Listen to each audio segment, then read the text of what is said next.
guys, Jord here. So I am very excited for the new Scott Pilgrim show to come out next month. And to really get into the right Scott Pilgrim mood, I decided to rewatch the live action movie starring the wonderful Michael Cera. And after a few watches, I decided that this is my favorite movie of all time. I mean, I like the movie so much that I started reading the comics because it just left me thirsting for more content. And mind you, never in my life did I think I would ever read a comic. You know, they're for nerds. I'm too busy talking to girls and making YouTube videos. Cool stuff, you know? And let me tell you, these comics are just as good, if not better, than the movie. But that really got me thinking. To have a piece of media be faithful to its comic adaptation, and in some cases be just as good, is extremely rare in today's world. I mean, just look at Marvel. Although their movies are extremely successful, you always have at least one group of people who have to complain about something. Like, I'll be watching Spider-Man Homecoming and I'll just hear, "Ooh, but Spider-Man's dumpy isn't protruding like it should be in volume 56 of the Dan Schneider universe." And the thing is, with at least superhero movies, once I watch the movie, I'm full. I don't want to, watch any more, read any more comics. After I get my Spider-Man or Batman fill, I'm full, okay? I'm good. But what is different with Scott Pilgrim? I mean, think about it. This story has been translated in every medium possible. You got the comics, you got the movie, you got a video game that I never played, but it looks really cool. And soon, its very own animated show. Every single one of these releases have been successful, or at least are gonna be successful. I mean, we all know the show's gonna be good. Just look at it. It looks amazing. So how can this little silly, quirky, goofy story about an asshole main character who cheats on his high school girlfriend and fights 7 evil ex-boyfriends be so damn good? Why do I want to see it and experience it in every medium possible? Well, I found the answer. And it first starts off with the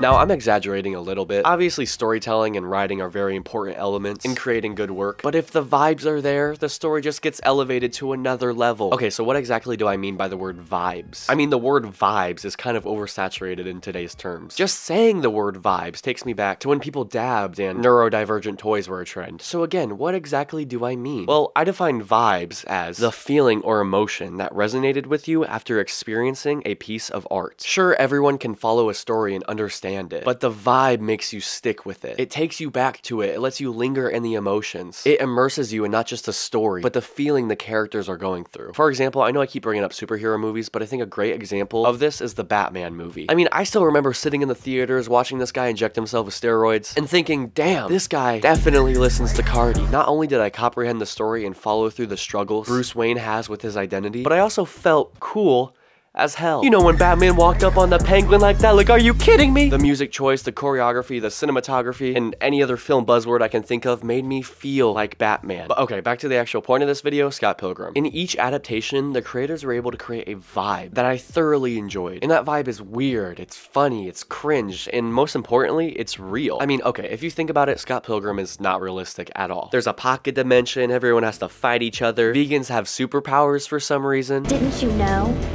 Todd's vegan. Which, by the way, is still the funniest joke in the entire movie. But in reality, I don't care about that part of the story. I don't care that Wallace can use chi energy, or Scott can use a 1-up to save his life, or the vegan police can come in and just take someone's power. And the creators know this. The creators use the wackiness of this world and almost tells you to get used to it. Like they can do whatever they want with it, because it's not the point of the story. I mean, I'm not sitting here like, are you kidding me? Gideon really used the subspace to control Ramona? That's such a deus ex machina. And it's weird to me because I feel like in most shows that explore relationships, you see people constantly wanting to learn the world rather than the exploration of characters. But in Scott Pilgrim, it's different. Because yeah, the fights and the subspace and stuff like that is cool as hell, but the characters and the relationships are the most interesting part of the story. A scene of just 2 characters talking has me at the edge of my seat more than whenever Scott has to fight an evil ex-boyfriend. So going back to the overall vibe of the movie, I think asking somebody what their favorite movie is a very underrated icebreaker, because it can really get you to understand someone's personality in just one question. For example, if a dude tells me their favorite movie is Wolf of Wall Street, I'll assume that they bought an NFT before.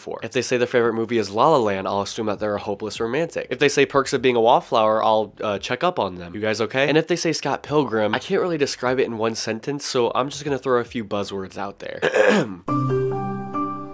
Weezer, baggy jeans, Goodwill, PS2, Zelda, And obviously being chained to an aesthetic is not good. I do think that's a big problem with social media. Like, I just want to say, I don't tell people this is my favorite movie just to fit a certain brand or aesthetic. I mean, this is genuinely my favorite movie, but it also in a way helps translate my personality to people who may not know me, because I am literally Scott Pilgrim, minus the dating a 17-year-old part. Another way Scott Pilgrim works in every medium is its characters. Every single character feels like an over-dramatized version of a real person, and we are going to dive into these characters. But first, we need to talk about my hair. Throughout my time on YouTube, my hair has changed quite a bit, and just like Scott here, I used to be very insecure about my hair. Your hair's pretty shaggy.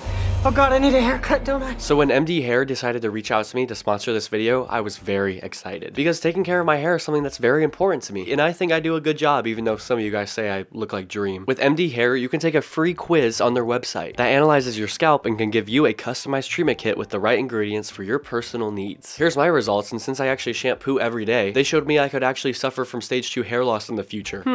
I wonder how that would look. MD Hair's treatment kit includes several different products, each with their own effect and different natural ingredients inside each product. What's unique is everything you need comes in a single kit. Personally, my favorite product with the kit is the Marine Collagen, because after taking it for a few weeks, I actually noticed my hair felt a lot softer and just cleaner and healthier. So you know how there's like 7 evil ex-boyfriends in Scott Pilgrim? Well, MD Hair is offering you guys a 70% discount. You'll get a 70% discount off the first monthly kit with full-size products if you use my link and promo code. You can get this link in the pinned comment down below or in the description. Thank you MD Hair for sponsoring this video, and thank you guys for watching. Now back to the video. In shows and movies, I see a lot of people dumb down characters as evil or a bad person because they only look at their actions from a surface level, when in reality these actions are realistic and human. Seeing Scott struggle with the turmoil of being a bad person is so real, because in the story, he is a bad person. He's an asshole, he's a cheater, and he's a loser who dated a high schooler. I really don't know how to describe it, but I feel like these characters could exist in the real world because they suck, except for young Neil. Fucking love that guy. In the comics, when you see Ramona and Scott going through problems, you genuinely feel worried and anxious about what's gonna happen, because deep down you are rooting for them. When Scott and Ramona have problems, it's realistic. You can see they both mean well, but they may be misguided. Scott Pilgrim is a guy who, by choice, is stuck in life. When he's not with a woman, he doesn't grow or change. Now in the comics, this is shown a little better because they have more time to breathe. Like for example, Scott only gets a job when Ramona tells him to. Scott stops mooching off his roommate when Ramona tells him to. Scott only gets a haircut when Ramona tells him to. Scott worries if he's a bad person only when Ramona tells him he is. I mean, Scott's just on a leash, let's be real here. That's why he's so relatable. And Ramona is the exact opposite of this. Ramona runs from her problems. She doesn't linger in them knowingly like Scott. She avoids them and disappears when she feels like she needs to. I mean, literally and metaphorically, Ramona is always on the go. Her hair is constantly changing, and she's literally on roller skates most of the time. I mean, she's literally on the go all the time. She can't stop. In one way or another, we relate to Scott and Ramona, or both. Brian O'Malley successfully created characters that we may know in other people or relate to in ourselves. I feel like these characters capture the modern human experience of young adulthood. I'm sure we all know a Steven Stills or a Stacy Pilgrim in our lives, and the movie had a clear passion to convey these characters in live action. When you have passion and not just the director but the entire cast involved, you're gonna have a great movie. I mean, almost the entire cast from the movie is coming back to the show, like 14 years later. That just proves how much they must love this story. Scott Pilgrim is a passion project for basically everyone involved. I also think we want more Scott Pilgrim because although it's been in almost every medium, it's not oversaturated. The story knows when to start and end. You don't see like 20 movies being released every year. You know, you don't see a fucking Knives spinoff or a Wallace spinoff. Those would be cool though. Scott Pilgrim shows not just how two people can become good for the sake of the other, but how a healthy relationship can lead to learning to love oneself and be okay with yourself and who you are. If you really dissect and digest these pages or scenes, you can find a piece of yourself within them. To boil this story down to hot goth girlfriend meet shitty nerd boyfriend and they're both assholes together is to miss the point. I'm so excited for the new Scott Pilgrim show to come out. Personally, I think this is going to be the best interpretation of the series to date. I think a great portion of the Scott Pilgrim fans have only seen the movie. I mean, I'm not gonna lie, I only read the comics because I wanted to make a YouTube video about this, so it's completely fair because comics are for fucking nerds. And although the movie was very good, it did have to miss out on a few plot points that really help elevate the story and just let our characters breathe in the moment. I'm very excited for the show to expand on parts that the movie had to cut. Like like cuter moments with Scott and Ramona, and even entire storylines like the whole thing with Lisa. I'm excited for the show to share the story and the animated medium to really show the whole story to a larger audience. And Scott Pilgrim just belongs in animation. I think this is so perfect. With the comics and movie, we know the passion's there, and now this amazing animation will completely elevate the story. Or maybe I'm just riding the hype train too much. Scott Pilgrim works in every medium because the relatability and the passion behind it. As long as you have those, this story can be basically anything. Hell, maybe even a fucking audiobook. If you enjoyed this video, please subscribe. We are currently trying to hit 30,000 subscribers by the end of the year. If we do hit that goal, that'll be insane. I don't know, I'll do a kickflip or something. And of course, thank you guys for watching. If you want to watch more, you can click right here. And yeah, that's it. Bye. You moved on fast and I just couldn't keep up. I wiped my ass with every ounce of your love. Yeah, you're in my past, but I'm still bringing you up. Cause I finished fast, but clearly not fast enough. I've got enough heartbreak to survive off of.